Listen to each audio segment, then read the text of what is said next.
You're listening to the K-State Radio Network. This is Agriculture Today. Yesterday, the USDA unleashed a whole boatload of new numbers as part of its annual World Agricultural Outlook Forum. And among those numbers were USDA's latest thinking on grain production and possible price ranges for our major grains. Those are among the topics we'll take up now with our guest, Dan O'Brien, grain market economist, K-State Research and Extension. Dan's along with us every Friday right here. So, Dan, the USDA trots this report out every year. It is, of course, very broad in its scope, but when you look at the grain production and price outlook numbers, well, what captured your attention right away? That the USDA is basically anticipating a steady-as-she-goes situation. And the markets, I think, perceive that. You look at yesterday's corn markets, again, up a penny to 3/4 of a penny across the board on the contracts. Soybeans up 2 to 2.5 cents in the front months, a little more than that perhaps in the latter months. Wheat responded by being up about 5 cents or so, but that's probably has more to do with weather concerns perhaps than anything. So the USDA looked at these numbers, and really, I think at this time, the most consequential number that comes out of this is their guess on acreage, because that's the next shoe to drop, in terms of U.S. domestic crops. When you look at that, they actually kind of lowered their projection on corn acreage just a little bit from what they had put out preliminarily, latter part of November on into early December. Projected corn acres at 90 million acres planted in 2018, soybeans at the identical number, 90 million acres. And both corn and soybeans would be down just marginally. So in essence, they're the same, For wheat, really kind of a surprise, projected that U.S. wheat acres would be up about 500,000 acres to 46.5 million. But again, so much of that's going to depend on what happens in spring wheat areas to the north. And so that number still works around. Projected cotton up about 700,000 acres.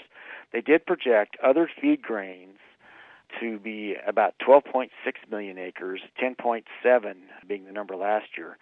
Earlier on, when the USDA approached this projection, they had plugged in a 1 million acre increase for grain sorghum, and that surely may still happen if some of the recent happenings in the grain sorghum market would impact farmers' expectations of income, etc.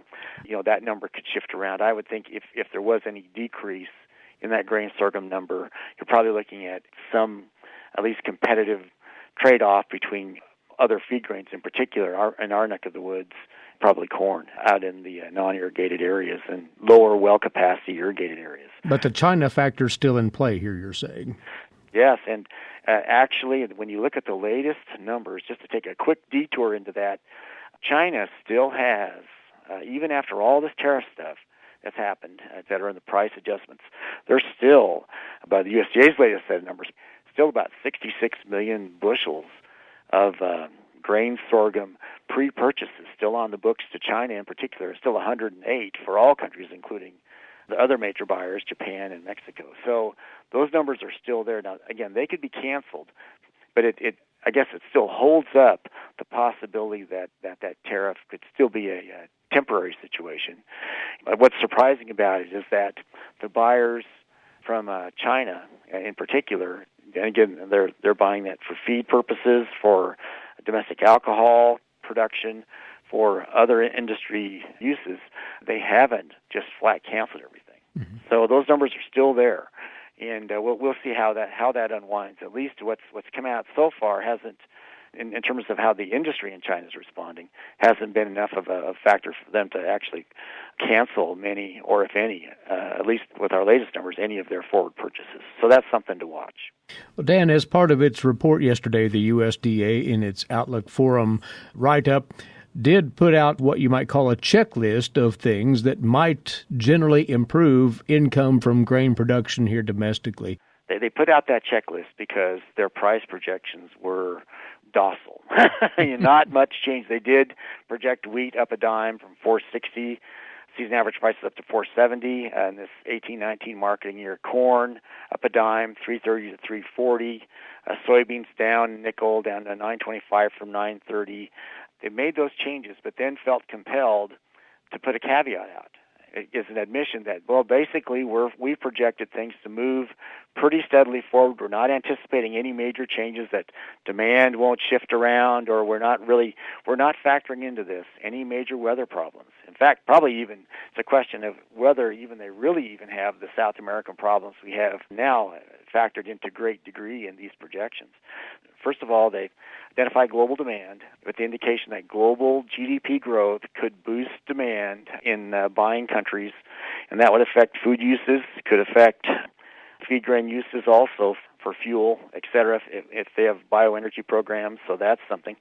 They also talk about how movements in the dollar, particularly if the U.S. dollar stays at its current level or would weaken, that would boost trade.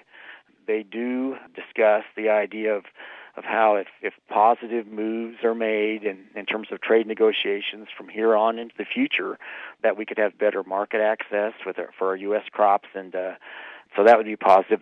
The other side of that, the darker side, is if not, then there's kind of the hidden warning that, gosh, there'd be concern about impact on U.S. exports if reasonable and fair arrangements aren't arrived at. That's the other side. Supply chain, of course, they do put in the caveat that we could have weather problems, and in fact, that's the fear of that. I think been supporting the wheat market, and frankly, the weather problems in South America. Again, Argentina pretty dry, southern Brazil pretty dry. They're not really dry in most of the rest of Brazil, but they have enough moisture, and they got their soybeans in November, December, planted late enough. They were delayed in doing that it's pushed back the likelihood of having a full season for their second crop corn. That second crop corn supply comes right into the world export market and competes against the U.S. So there are issues at play down South America that I think are at least helping us to have some support right now in the futures market, some moderate support, but to the degree they finally do play out, I think we have the potential for more support. In fact, the USDA's numbers coming into that March report will be really interesting to see if they lower Argentine projections as much as the Argentines themselves are doing in the Rosario Futures Exchange survey. So that has the potential to provide us even more support in these markets. A whole bunch of wild cards in that deck, to be certain. Upon receiving the new price projections from the USDA, you typically go ahead and put forth your price probabilities updated for the various grains, and you've done so for corn already, and we'll get into the rest of the grains as we go on further in the weeks ahead. But how do your probabilities match up with that average price for marketing year 17-18 of $3.30 a bushel for corn, Dan? Well, the USDA, again, projected, in essence, that with 90 million acres planted, again, that being down about 1 million from previous projections, and I think still leaving projected yields in the 172, 174, 175 range, they'd be looking at about, by my estimates, about a 14.3 billion bushel corn crop. That'd be down some from where we're at. No major change in usage. Ending stocks, by my numbers anyway, given some of these USDA assumptions, whereas we're about 2.35 billion bushels now, we'd be at about 2.15 next year. Stocks to use declining a little bit, about 1 or 2%. And so they've come out and given their projection at $3.40, up 10 cents from this year. There's still a lot of risk around that. So if there's a 50% chance of that happening, at the USDA's right, then you've got 25% on either side. On the top side, in terms of production, you'd be looking at, again, arguably yields equal to this year's, a record high at 176, 177, and working that through a supply-demand balance sheet, about 2.4 billion bushel ending stocks, 16.5% stocks to use, and prices closer to, say, 325 or so. Again, we're so far out there on the supply-demand curves that to have a few 100 million more bushels won't make that much difference. On the other side, if we get, say, 164, 165 bushels per acre, which isn't a major drought, but just challenging conditions, then you find yourself at about 1 billion less bushels of corn, about 13.6. I run that through a supply-demand balance sheet, you're down to 1.4 billion bushels carryover stocks to use right at or under 10%, and prices closer to, say, $4.40 than where they're at right now. So what is that? That'd be $1 higher. $1 higher than what the USDA has projected for this year. So if we didn't have 2.4 billion bushels of carry-in and we're sitting at more like 1.8, 1.7, we'd be sitting in a different corn market. You know, we'd already be 50 cents higher probably than where we're at. And I think we'll have to go farther into having some type of a crop problem to really see prices move 50 cents to $1 higher than we would have otherwise. All this that we've covered here, plus more, is included in Dan's weekly notes on the grain markets, and those are posted regularly on agmanager.info. Dan will pick up on the probabilities for the other grains and other assorted topics next week. Thanks for joining us once again. Thanks, Eric. Take care. That's the weekly grain market analysis from K-State Research and Extension grain market economist, Dan O'Brien. And this is Agriculture Today. While many people know hunger is an issue in developing countries, it is also a problem in our own backyards. In 2010, 1 in 7 Kansans struggled to put adequate food on the table. 2 K-State Research and Extension programs are tackling this problem. The Family Nutrition Program and Expanded Food and Nutrition Education Program reach thousands of Kansans in more than 70 counties. They learn how to eat healthy with a low budget. For more information about these programs, visit ksre.ksu.edu.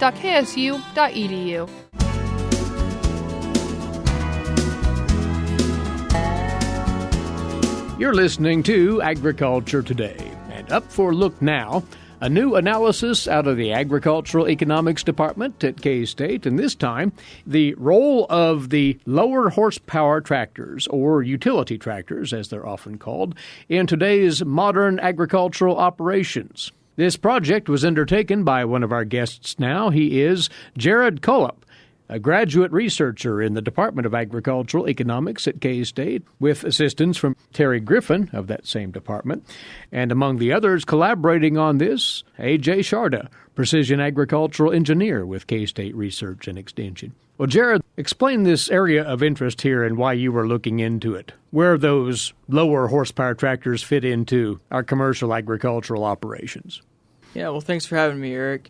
So the whole idea of this project was to look at these smaller horsepower range tractors and to look at, what role they may play in today's agriculture, not only in Kansas, but across the United States.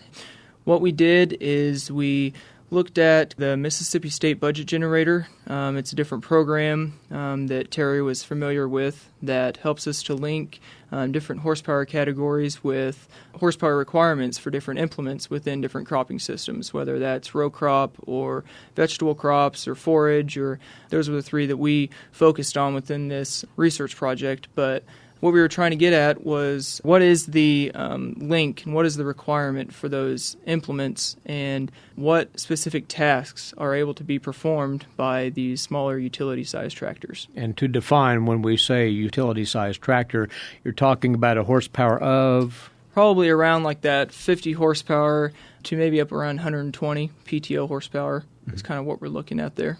AJ, as you view it, what is the importance of knowing this matchup, if you will, between utility tractors and their capabilities of performing certain field tasks from the producer's point of view? From producer's standpoint, these things are really relevant in this time and age when everybody's trying to work around both efficiencies, but also in respect of cost of owning the equipment and cost of operating the equipment. A lot of times what we have is general information available from dealer personnel or the printed literature from the manufacturers, but it gives the end user very little opportunity to make a decision in terms of making purchases and buying the tractor and the matching equipment. So if producers have information like this in their hands, they are more free and confident in terms of going forward and buying the right horsepower tractor and matching those with their equipment and be better off in terms of their production ag. If we can do anything in terms of helping to make this decision, easier in the long run with profiting, or profitability coming back to them, I think that'll be a big deal for our producers. How did you go about measuring this then? What did this tool help you do in that respect? So this helped us to kind of narrow down. This is kind of just one chapter of an entire research project that we're kind of working on. So this helped us to narrow down to look at what cropping systems we needed to focus on to be able to move forward. Through the report, a lot of the tasks within like a row crop operation, there's very minimal tasks that are able to be performed by these utility-sized tractors. So that helped us to narrow down. We didn't want to focus on that cropping system anymore. This allowed us to kind of more concentrate on the forage and the vegetable crop regions. I mentioned like the fruitful rim is maybe somewhere that we may want to extend our research. That would be somewhere, like in the Washington, Oregon, California, down in the Arizonas and New Mexicos, parts of Texas, and parts of Florida. But it also opened our eyes to the forage side, that this might actually be somewhere, even here in Kansas, so we can start to utilize these tractors a lot more. Some commercial operations already have certain tractor sizes that are needed for maybe bigger tasks. But, if there's somebody that is just wanting to focus on forage, they can get by maybe with a smaller horsepower range tractor like we tried to study in this research project. That's where it comes home to Kansas at our farming. Although you did note, as you broke that down into the three categories, row crop production, forage production, vegetable crop production, that in the row crop category there may be one or two operations that a smaller horsepower tractor could handle, but those are fairly limited in their scope, aren't they? Yes. A lot of those just kind of focus around the planting operation, and within that generator, that Mississippi State budget generator, that task was specific to just the tool of planting itself. That doesn't include any sort of fertilizer tank, so obviously that would raise the weight of the tool quite a bit and would maybe require a lot more horsepower than what the generator is telling us. Another thing is that somebody's probably not going to want to buy a tractor just for planting. Right. So to know that there's other tasks that are going to be needed to be done, that they'd just rather be oversized for the planting operation. Alternately, on the forage side, while not all the tasks that you measured, and there were quite a few lower horsepower could cover, most of the key procedures in putting up hay could be handled with a, say, 90 horsepower or less tractor. Yes, correct. A lot of the ones that weren't included were pretty much the same tasks. They were just maybe a larger windrower or a larger baler or something like that. So it's not that the task couldn't be performed. It's just that you would have to maybe go to a small square bale instead of a big, large round bale. It's definitely doable, those forage type tasks. And when you share that information with producers, there's a notion here that maybe an individual could get by without using that larger horsepower for, say, swathing, if it's a pull type, that is, or raking, baling, so forth, and realize some economies there, perhaps. Yeah. So we're trying to link this together into like a per acre cost or per hour cost. This is a way that if you can start out with a smaller piece of equipment or a smaller tractor, you can lower your initial cost. And knowing the way that inputs and outputs are right now in the markets, and with decreasing profit margins, that sometimes that can be a big decision, especially if you're looking to make a big decision in terms of another piece of equipment or trading in your current tractor for a new tractor. That's something that definitely needs to be considered. By the way, there is a fully comprehensive article on this on the agmanager.info website if you'd like to see the tasks that were measured here by Jared, by Terry, and see what they're saying about the ability of those lower horsepower tractors to deal with these. It's all listed right there. And you mentioned costs per hour. That's actually another undertaking you have on your plate here, Jared. Yeah, so kind of the next chapter, as I mentioned in this whole project, is I'm looking at a machinery cost calculator. There's a lot of cost calculators out there already that maybe look at one tractor at a time, and they try and link maybe one implement to that to make a combination cost per acre or cost per hour. I'm trying to differentiate from that by looking at maybe how can we look at two different size tractors? If we know that both of those tractors are able to do the same task, how can we cut our per acre costs, or how can we cut our per hour costs to become more efficient while still performing the same task? And you think that there is a margin for improvement there? Yeah, and maybe not only in the size, but maybe in manufacturer. If somebody's wanting to compare different manufacturers, they're able to. The goal is that they're able to put in like the suggested MSRP, and at a certain discount rate of, if you want to say and assume a 5 to 10, 15% discount rate off that MSRP to a purchase price. Sometimes maybe that discount is different for different manufacturers. So that right there will play a role in whether or not they want to purchase that equipment or something else. Also looking at salvage values, annual usage, and hours, repair and maintenance, any of those other factors that will play a role in calculating that per acre or per hour cost. And you'll be starting that work shortly, or? I'm kind of on it now. I'm hoping to have something done here by the end of next week on that. So, AJ, once again, the work that Jared has done in concert with Terry, looking once more at the potential role of utility-sized tractors, the smaller horsepower tractors. This is part of quite possibly a broader question for producers to consider as far as the total efficiencies of their equipment fleet. Maybe they should step back as the economies in crop production have become ultra-tight and re-examine most, if not all, facets here. Is that fair to say? Absolutely. It is very fair to say.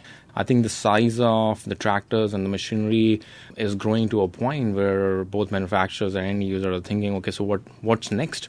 How big we can go, and there are aspects of compaction and all that. Smaller tractors have been the talk for quite some time now, like probably over the last 3 to 5 years. The initial years were people thinking, we are never going to go back to smaller tractors. And then this discussion is gaining more and more seriousness. Can they be combined in future, a fleet of tractors working in sync with each other? Telematics, GPS, communication, wireless technology, sensors, everything is available. Very good. Well, once more, that article is entitled Role of Utility-Sized Tractors in Commercial Agricultural Operations, a summary of this analysis, and we'd invite you to take a look directly, producers, at agmanager.info. AJ, good to have you here, and Jared, likewise, and congratulations on this work. Thank you for coming over, both of you. Thank you. Thank you. Along with Ajay Sharda, who is a precision agricultural engineer here at K-State, a graduate researcher in precision agricultural economics at the university, Jared Cullop, on this part of Agriculture Today, and we'll be back after these moments away. You're listening to the K-State Radio Network. Have you ever thought about where your food comes from? If you're thinking the grocery store, think again. Facts show that the American farmer feeds more than 129 people. They are continually increasing and improving their operations. A wide variety of crops and livestock are grown in Kansas as well as the United States, providing food to your dinner plate. Next time you see a farmer or rancher, thank them. For more information, contact K-State Research and Extension.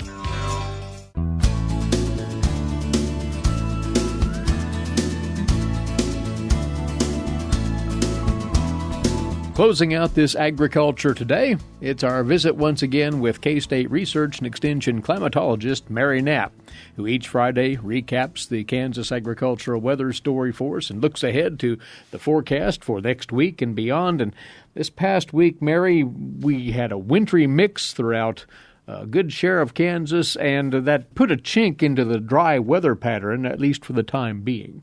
Right. It's interesting to note that we had a mix of both the very mild conditions and the very cold conditions.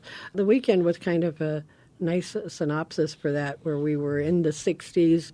Monday morning when I headed up to work, it was 65. By the time I got to work, it was 36. So the vigor of the cold front coming through. But those numbers after Tuesday aren't reflected in the weekly summary. When we look at the February 14th through the February 20th time period, we were warmer than normal for the week by about 5 degrees. The only division that came close to normal was the Northwest, but they were the area that got that frontal system the first, and so temperatures dived in that region. They went from a high of 74 on the 19th to a low of -7 on the 20th. Wow. So a very quick inshot of cold air, if you will. On the moisture side of things, Only the Southeast Division fared above normal for the period, and that was pretty isolated. There were a number of spots that had several inches of rain. The divisional average was 59 hundredths of an inch. That added 14 hundredths of an inch above what they would normally see, so not massive relief of any sort. In fact, they are still at only 48% of normal for the year to date. So we'll take it, but there's a lot to go in order to get conditions set up for the spring cropping season, and certainly for the winter wheat coming out of dormancy.